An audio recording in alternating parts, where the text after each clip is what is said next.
Hello everybody, welcome to this informative channel of Great RHC। आज के इस video में हम एक फॉरगॉटन लीडर जो कि बिरसा मुंडा थे, जिन्होंने जो रिजर्व फॉरेस्ट थे उनके उन लॉज के खिलाफ जिन्होंने रिवोल्ट किया, जिन्होंने संगठन बनाए और ब्रिटिशर्स को मुंह तोड़ जवाब दिया, आज उनके बारे में एक शॉर्ट समरी टाइप हम इस वीडियो में कुछ समझेंगे।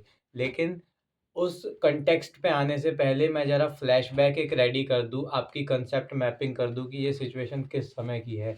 ये सिचुएशन लगभग मिड 18th और 19th सेंचुरी की है, जब ब्रिटिशर्स इंडिया पे काफ़ी कहर ढा रहे हैं, जो परमानेंट सेटलमेंट, रेतवारी सेटलमेंट और भी कई ऐसे लॉज लेकर आए हैं जो कि आर्बिट्रेरी थे, जिनका एक तरफ़ा फ़ायदा ब्रिटिशर्स के टुवर्ड्स नज़र आ रहा था और Indians they were only been exploited from everywhere.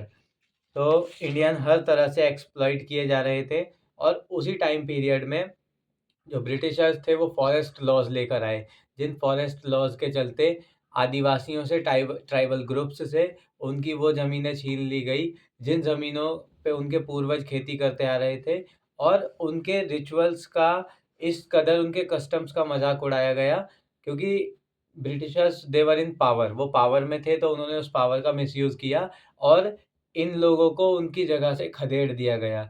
अब एक ऐसा इंसान जिसको मेन स्ट्रीम सोसाइटी से कोई लेना देना नहीं है, जो अपना एक जंगल में खुश रहता है, वो जंगल की देवी को अपना इनहेरिटेड अपने आप को मानता है उनका, उसके लिए ये काफ़ी शॉकिंग था। अब बिरसा मुंडा छोटे से बड़े हुए, उन्होंने इन चीज़ों को ऑब्ज़र्व किया। अब एक कॉन्सेप्ट यहाँ पे ये आता है कि आपको अगर किसी भी इंसान को समझना है ना, तो ये मेरा मानना है और मैंने कहीं से ये सीखा ही है, तो आप उसके जो जिन परिस्थितियों में वो जी रहा है, उसमें अपने आप को एक बार रख लो। अल्टीमेटली आप देखोगे आप भी उसी तरह सोच रहे हो जैसे वो इंसान सोचता था। तो बिरसा मुंडा ने अपने सराउंडिंग्स में देखा कि उसके भाई-बहनों को किस तरह से ब्रिटिशर्स द्वारा एक्सप्लॉइट किया जा रहा है। उन्हें उन्हीं के पूर्वजों वाले जंगलों से लकड़ियाँ नहीं लेने दी जा रही, जो बेसिक फ्यूल था उस समय। सोचो।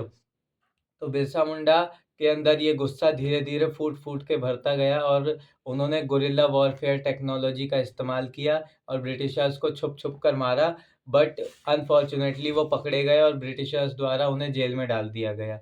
और जेल में डालने के बाद किसी कॉलेरा नाम की बीमारी से जेल में ही उनकी डेथ हो गई।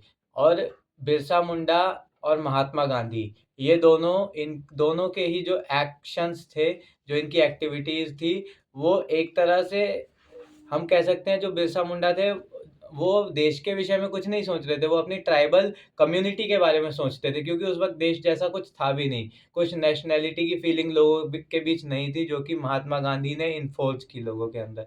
अब विचारधारा में एक मैं आपको यहाँ डिफ़रेंस बताना चाहूँगा, जो महात्मा गांधी और बिरसा मुंडा के मध्य हमें नज़र आता है, वो ये है कि दोनों ही समाज सुधारक थे, दोनों ही चाहते थे कि सबसे पहले अगर आपको आज़ादी चाहिए, तो आप अपने भीतर की कुरीतियों को नष्ट करो। जिससे क्या होगा कि आप ट्रू सेंस में आज़ाद हो पाओगे। ट्रू सेंस में आज़ाद होने का मतलब आप उस नफ़रत को मिटा पाओगे, जिसके वशीभूत होकर आप किसी और को एक्सप्लॉइट करने के प्रति अग्रसर हो जाते हो। तो ये दोनों का मानना था, लेकिन बिरसा मुंडा वॉयलेंस में विश्वास रखते थे और महात्मा गांधी के मेन 2 पिलर थे, सत्य और अहिंसा। सत्य और अहिंसा, ये 2 मेन पिलर थे महात्मा गांधी के, जिन पे उनकी सारी विचारधारा, उनके सारे आंदोलन आधारित थे। अब महात्मा गांधी का इसके पीछे क्या विचार था कि सत्य की राह पे तो आपको चलना है, और अहिंसा क्यों? अहिंसा के मार्ग पे चलते हुए आप सामने वाले के अंतरात्मा को पुकारो, उसकी अंतरात्मा को ये सोचने पे मजबूर कर दो कि वो हमारे साथ गलत कर रहा है। और जिस दिन उसने ऐसा सोच लिया, उस दिन उसके मन के भीतर जो नफ़रत बैठी हुई है जमकर, जो उसको मजबूर कर रही है आपका शोषण करने पे, वो उस चीज़ को छोड़ देगा।